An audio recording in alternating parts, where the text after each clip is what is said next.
विष्णु, मेरे पास आओ बेटा। जी बाबूजी, मैं यहीं पर हूं आपके पास। एक दिन तो सबको जाना है, मेरा भी वक्त आ गया है।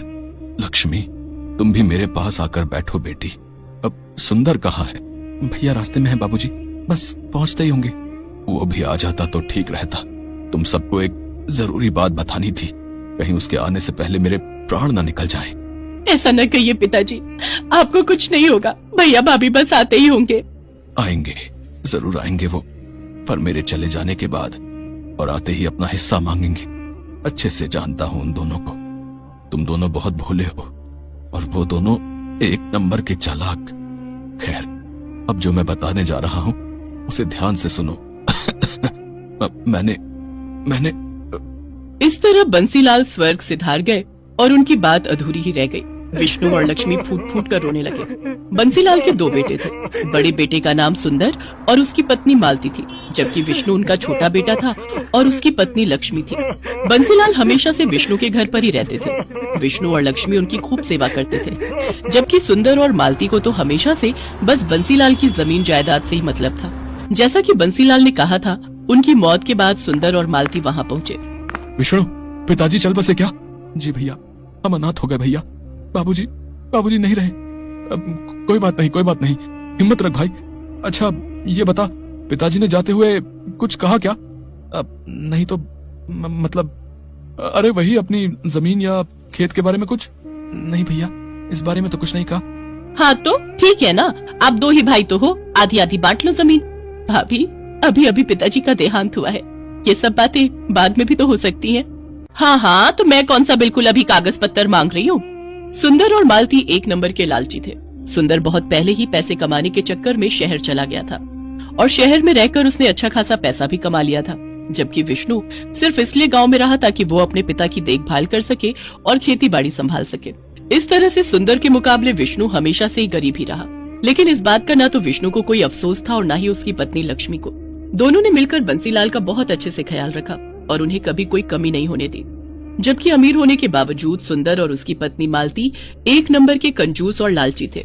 उन्होंने जीते जी तो कभी बंसीलाल की सुध नहीं ली, लेकिन अब उनके देहांत के बाद अपना हिस्सा मांगने जरूर पहुंच गए थे।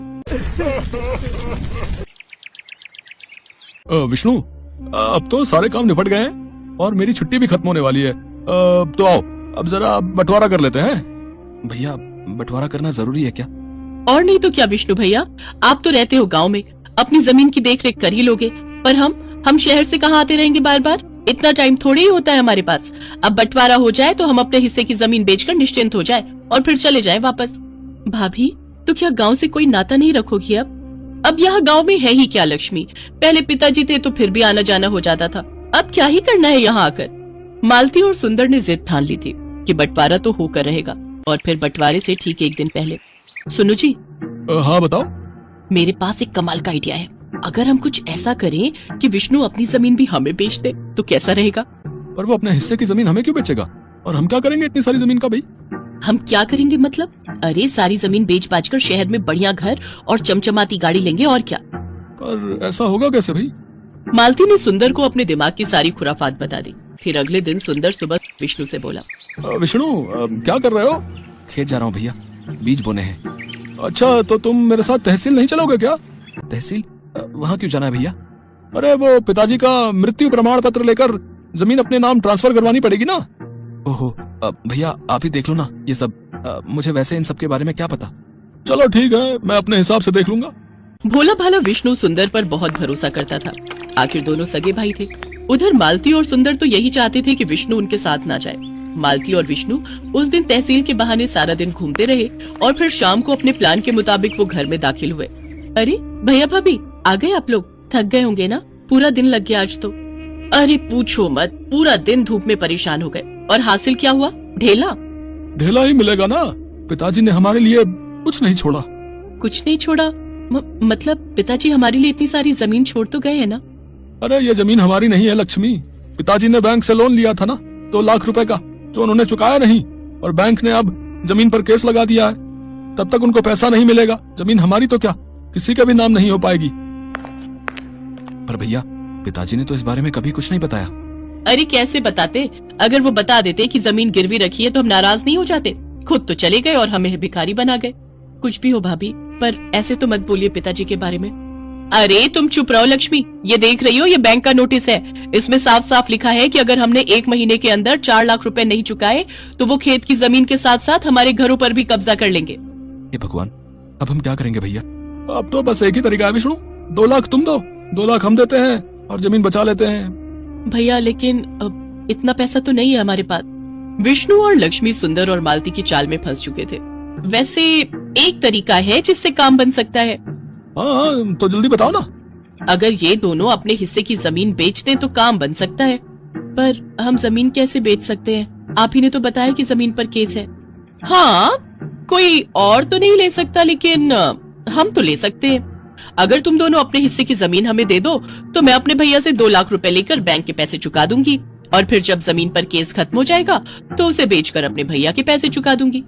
भाभी, ऐसे तो हमारे पास जमीन ही नहीं रहेगी। अरे नहीं, ऐसा मत सोचो। वो नदी के पास अपना छोटा खेत है ना, ऐसा करो उसे तुम ले लो, उसी पर खेती करो। तुम मेरे भाई हो, इतना तो मैं कर ही सकता हूँ तुम्हारे लिए। बस एक वही ऐसा खेत है जो गिरवी नहीं है। मालती और सुंदर ने बहुत गहरी चाल चली थी। उधर विष्णु और लक्ष्मी सोच रहे थे कि उनके भैया भाभी ने उनका घर बिकने से बचा लिया है। फिर वैसा ही हुआ जैसा तय हुआ था। लक्ष्मी और विष्णु ने अपने हिस्से की जमीन मालती के नाम कर दी और खुद नदी के पास वाले खेत में खेती करने लगे। फिर कई दिन बीत गए।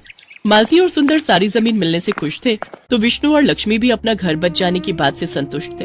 लेकिन वो कहते हैं ना कि जो जैसा बोता है वैसा ही काटता है। एक दिन सुबह सुबह नदी के पास वाले खेत में, लक्ष्मी, लक्ष्मी, जल्दी इधर आओ।